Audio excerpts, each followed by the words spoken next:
on a completely different and much lighter-hearted note, let me tell you about Orville the Duck.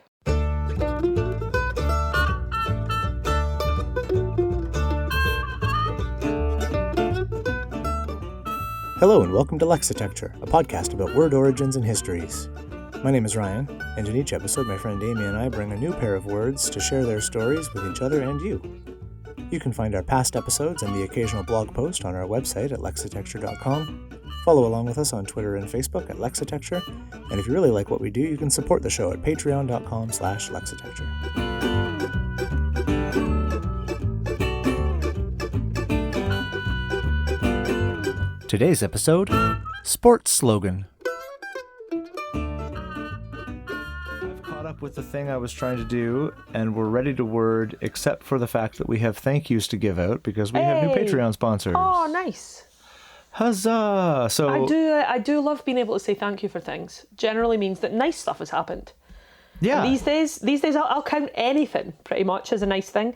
Anything that doesn't actively suck, I'm like, woo, let's celebrate. and this stuff is the opposite of actively sucking. Yeah, I don't mean entirely. actively blowing because that's a whole. Listen, anyway. Yeah, stop that chain of questioning, please. Never mind.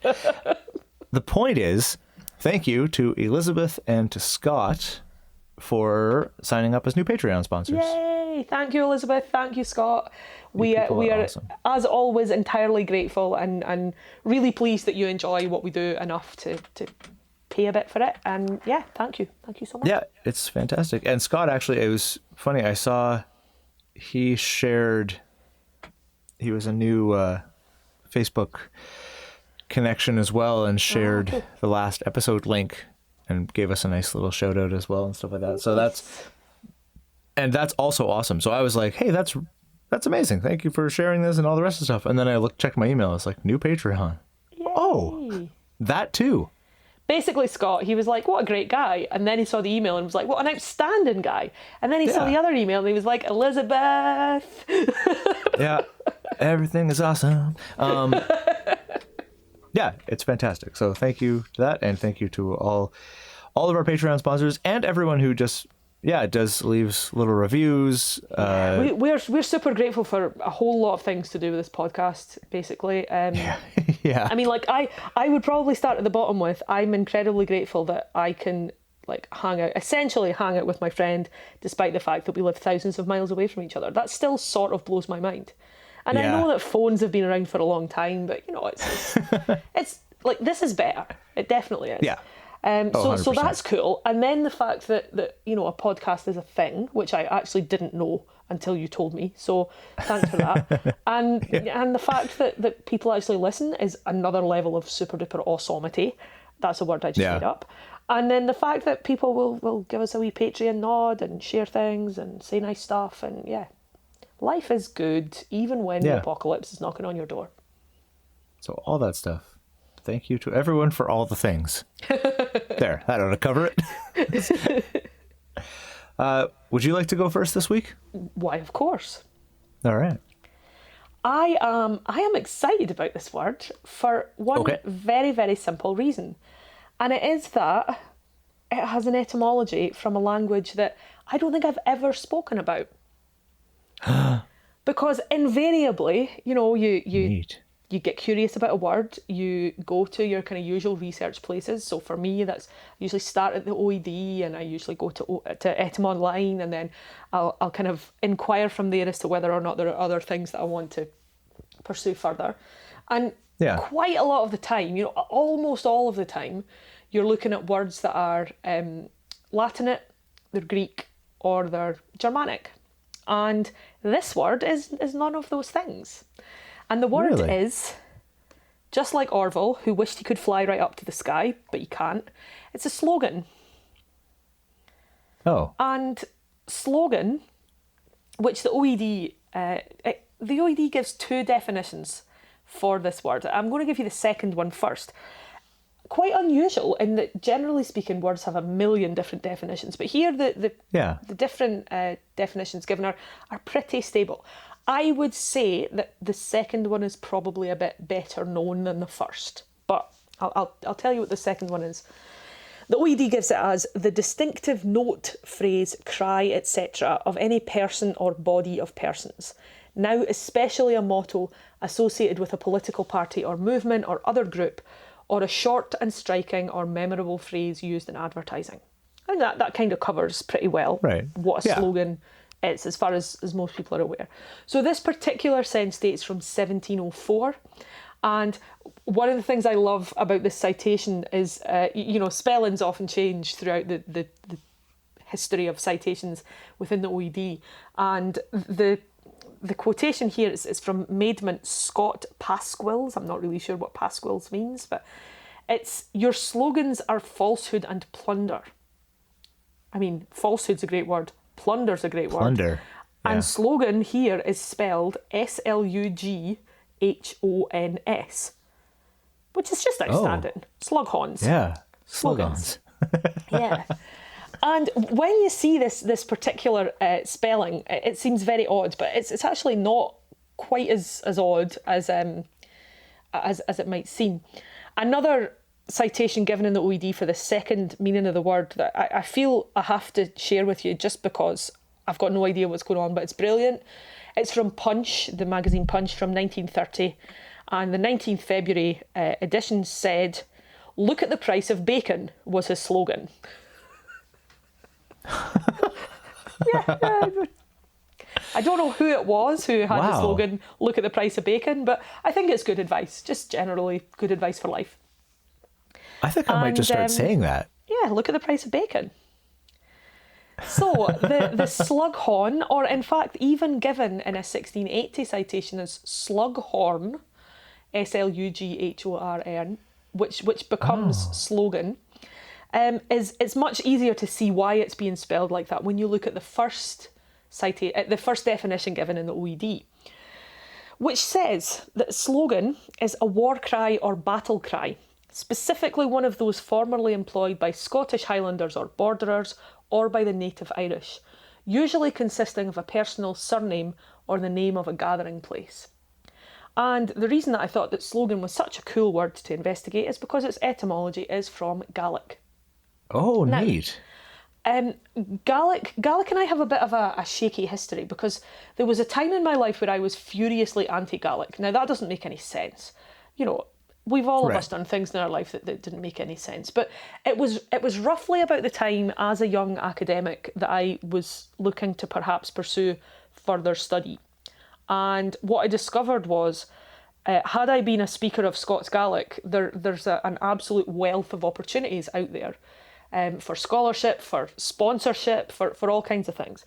And of course, this is because, while at the time I felt it was very annoying and unfair, I was just being a privileged little bitch, essentially. Because the reason that there is a wealth of opportunities and sponsorships and various opportunities involved with Scots Gaelic is because it's technically termed as an endangered language. And there is an effort, or there certainly was at that time, a very concerted effort to try and preserve the language and the culture relating to that language.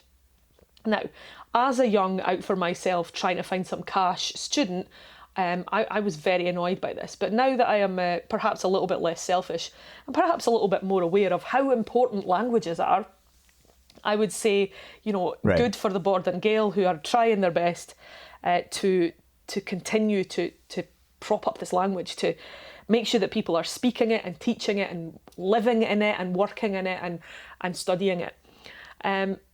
One of the things that I used to say is that no one in this part of Scotland ever spoke Gaelic, so it's disingenuous to kind of promote it here. I don't know that that's necessarily true. It's actually quite a complicated language in terms of its history.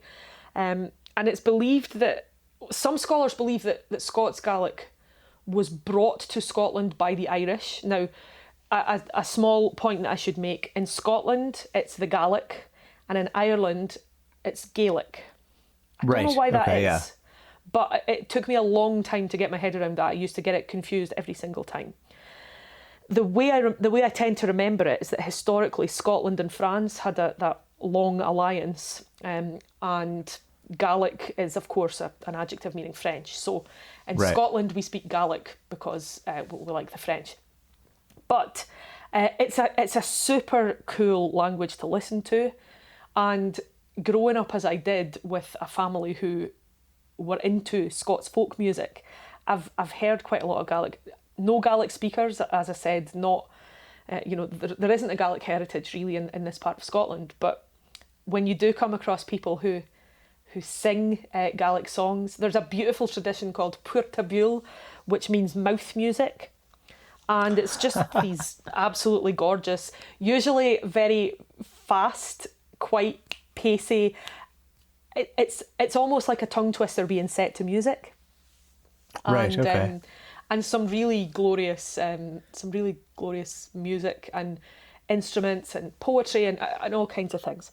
In Scotland, most people first experience Gaelic, or certainly people who are about my age, used to experience it because there is a BBC Alba channel, and they used to put on kids' TV programmes with Gaelic overdub.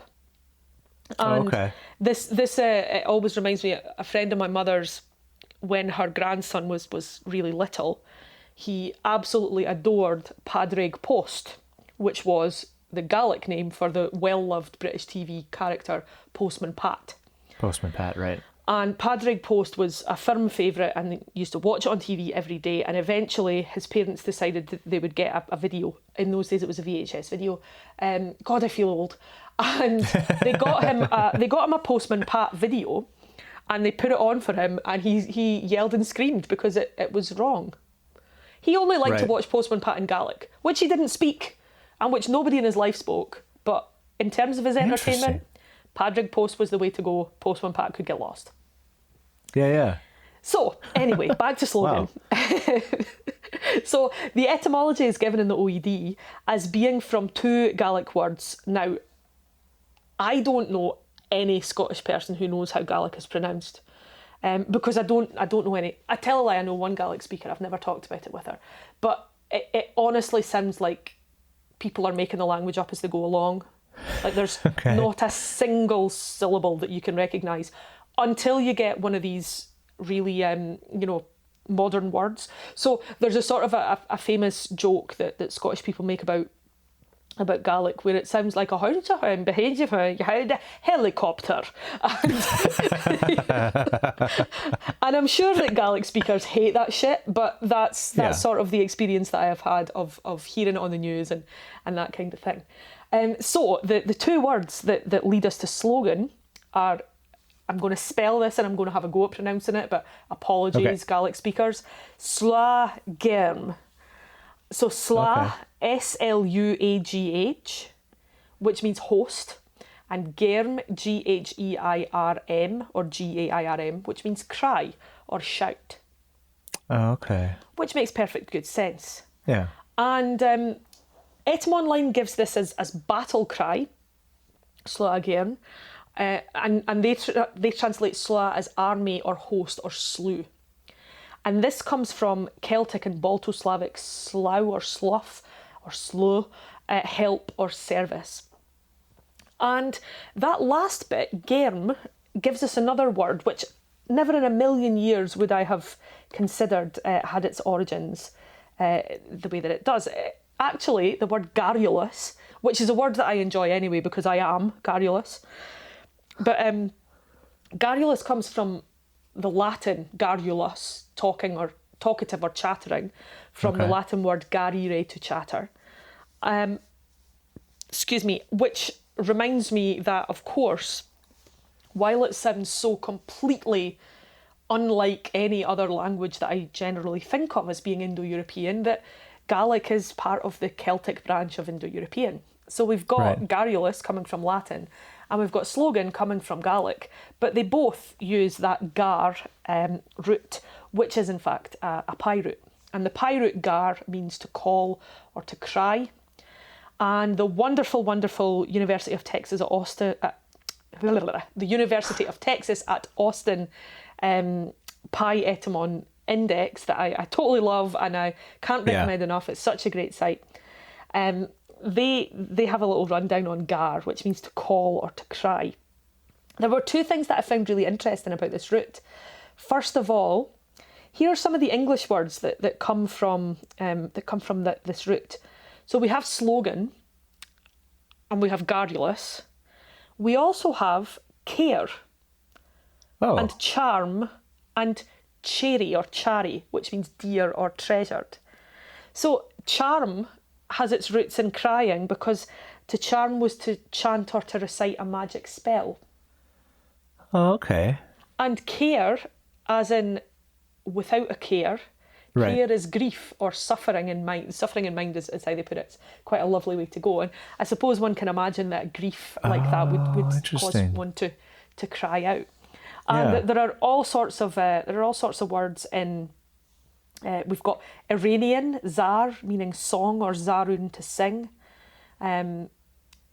Armenian, we have sikarn, which means to swallow. So it's interesting to see that the various diversions of this root.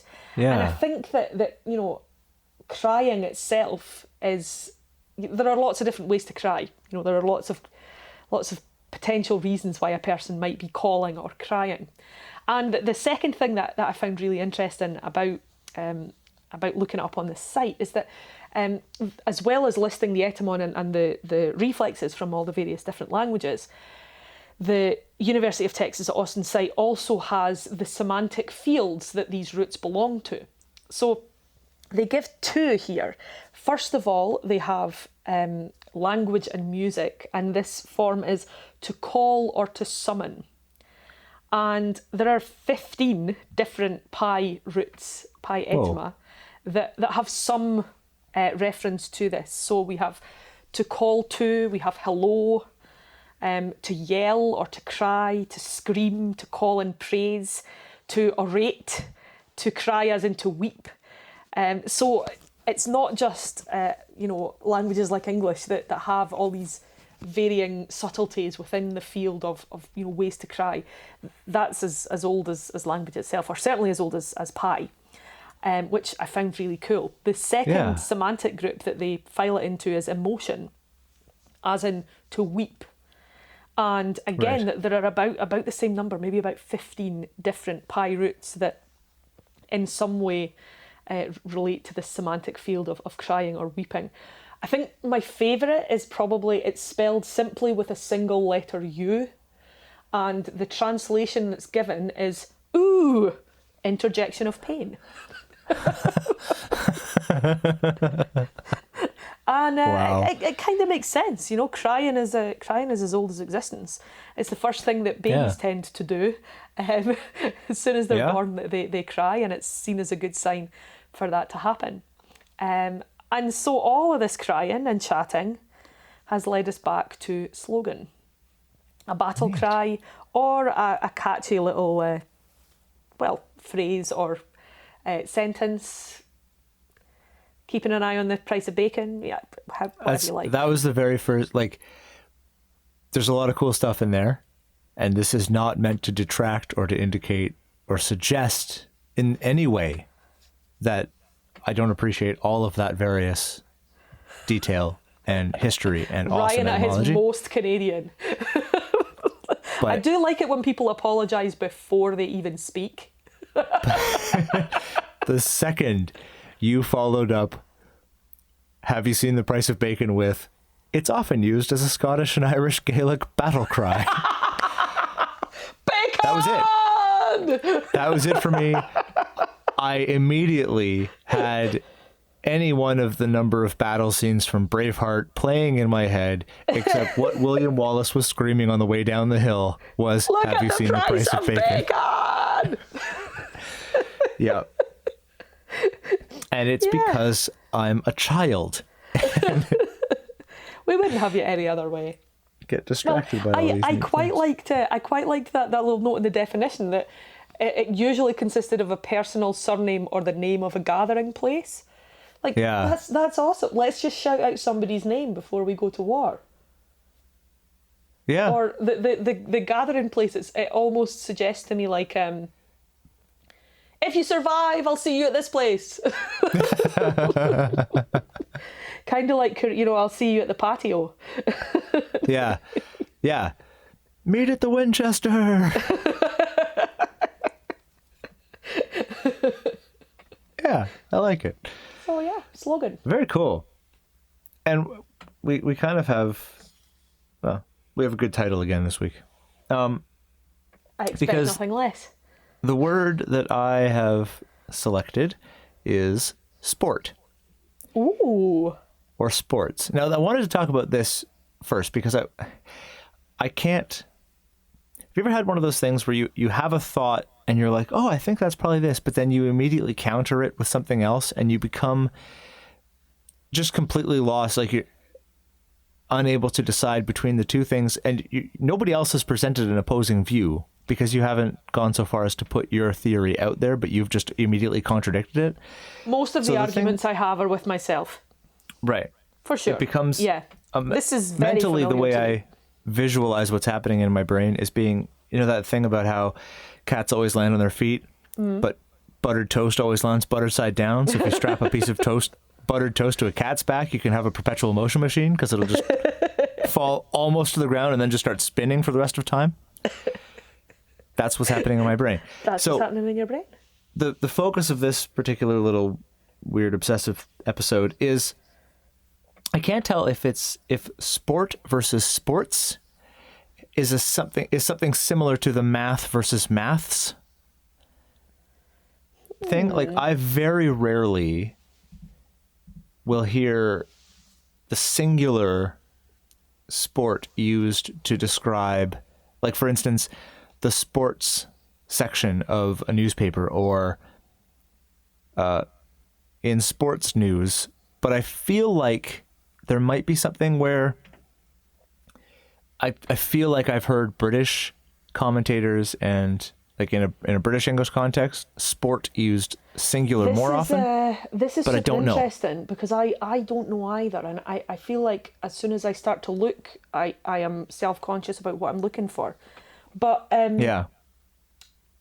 I don't think it's quite as clear-cut as math versus maths. No, I don't think so, but I think that, we would talk about the sports section in a newspaper. Yeah, people do say that, sport rather than sports. But you would have sports day rather than sport day.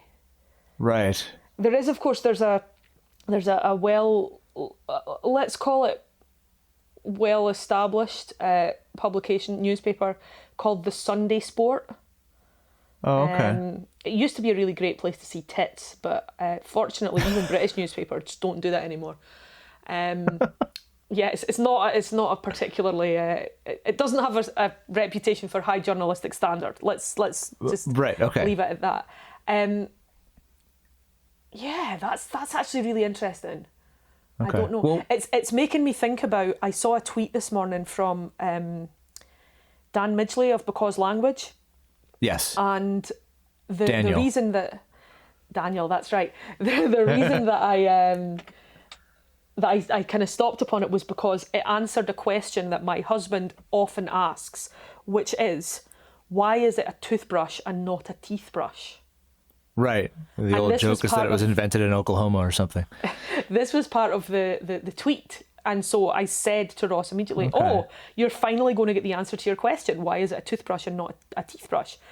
Right. And it, of course, etymology and language, it wasn't a clear-cut answer of it's this because of that. But it did talk about the interesting way that human beings tend to deal with plurals in English. Interesting. Okay. Yeah. So I would highly recommend that you kind of go and have a listen to that while I engage the perpetual motion machine in my own brain as I desperately try to remember whether or not people say sport or sports. Yeah. I wonder if that's... This is another tangential thing. There is a term for that where a singular stands in for plural or a part stands in for the whole. Like when a part stands in for the whole, it's a synecdoche. That's what it is. Yes. I don't know about the singular and the. I wonder if it's like a version of that or an analogous to that at all. I don't know. Anyway, sport or sports. Lots of different senses for this, but generally, and we're also going to come to why the Sunday Sport is called that because all of that makes sense actually. So. You get organized sports, you got things like sport fishing or sport hunting, making sport of something to have fun with, any sort of diversionary, fun activity from or various levels of organization, all that good stuff. I don't feel like we need to go into the various definitions of sport. I think that's fairly common enough that people have that. What is interesting is, well, there's a bunch of interesting things. You're in luck. Sport. It's almost as though you chose it on purpose. Yeah, weird, For that huh? very reason. Yeah, bizarre. So it shows up in the OED in 1425, but it shows up both as a verb and as a noun Oh, interesting. in 1425 in different publications. So it's not even like it's just the same book listing them in two different ways. Obviously, it just had a really good agent. It must have had a great, yeah, exactly. So I'm not sure whether we are at the heart dealing with a verbed noun or a nouned Or a verb. noun verb. Okay. But it's one of those. But interesting number 2 is that either way, it's an abbreviation Ooh. of an earlier word from right at the beginning of the 1300s, disport. Well, there we go. Disport. And a disport was a diversion from serious duties, relaxation, entertainment, amusement, or like a thing that acts as or causes those things. Right. So it can either be the diversion itself, the abstract concept of entertainment, amusement, relaxation, or it can be a thing that amuses or entertains or relaxes someone. The that Rubik's kind of thing. Cube was a well-known disport. Yes, exactly. Okay. So it is of French origin, which is why it shows up in, doesn't show up until the 1300s and then the 1400s. And this one, another one of these sort of side little bells ringing in my head is like, I wonder if it's connected. The common attribution of the reason why we have different words for food when it's cooked or meat when it's cooked from when it's an animal. And there's that idea. I don't actually know how cast iron true this is, but the idea is the cooked meat we get those names from French, from the Norman influence, and the animals we generally have the Old English or older Anglo-Saxon terms for. So cow versus beef, sheep versus mutton, that kind of thing. And of course, the reason generally given for that is because one group of those people were raising those animals and the other group of people were eating those animals. Right, yeah.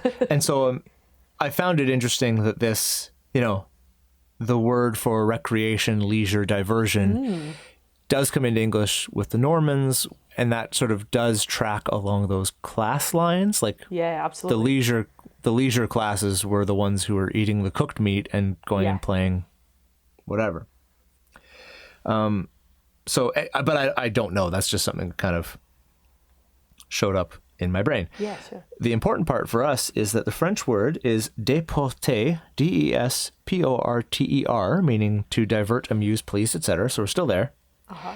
And it's a compound word from the de, D-E-S, meaning away, and porter, meaning to carry. Yeah, this is when you said disport, I was like, oh, this is I recognise that root.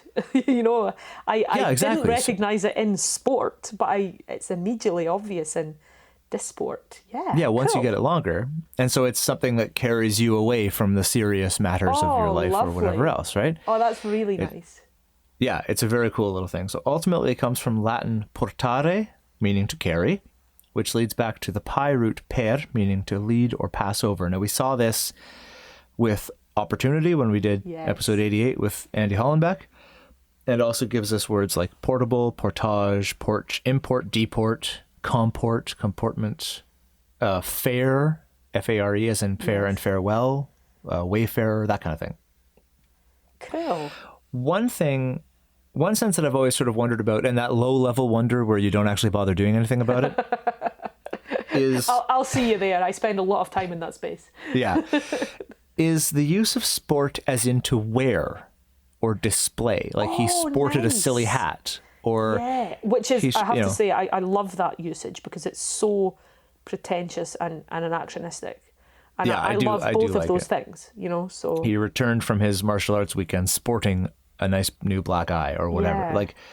And this sense goes back to the late 1600s in the earliest, and that had more of a general public display, usually with a tinge of ostentatiousness to it. Right.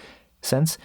But the OED says that basically these senses are, quote, common from the last third of the 18th century. So once you get into the last, 1770s, then you start seeing this use quite commonly. Right. There's not really a concrete indication of why or what the connection is. Best I can come up with is that because it came from the general, like, sort of public display, ostentatious, flamboyant, decorative display, it reminded me of, or I could see my way clear to finding a path from diversion, amusement, games to, regalia for those games, like someone who is decorated in support of a team. You got the jerseys and flags all over the place, or just a bit of fun with your decor.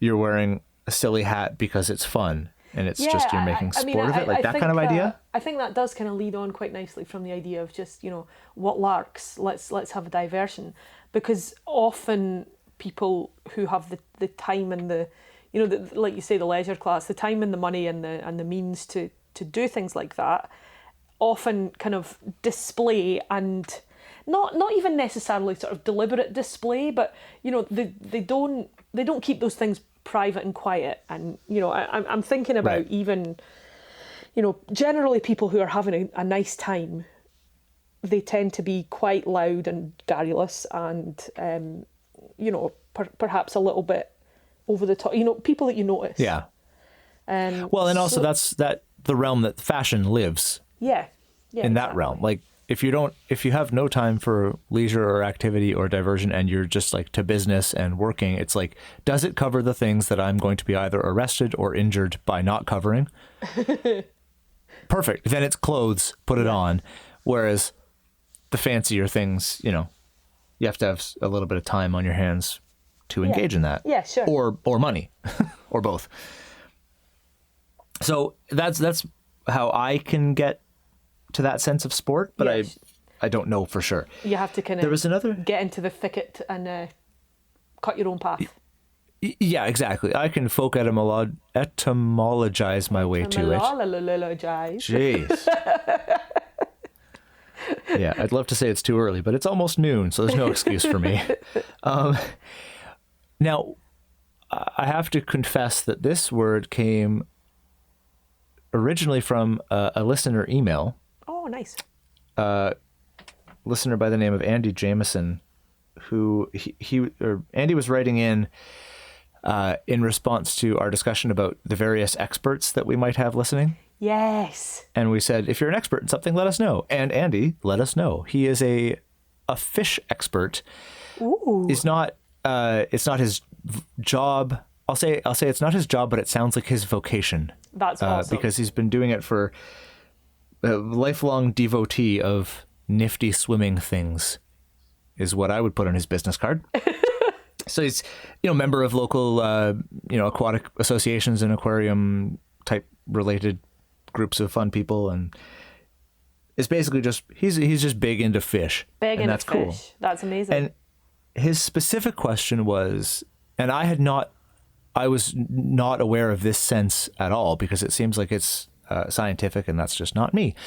And so it's the use of sport to describe like a natural variance, but not necessarily unique, but definitely distinctive and out of the ordinary natural variance. I feel like I want to do a spelling bee here and say, can you use it in a sentence?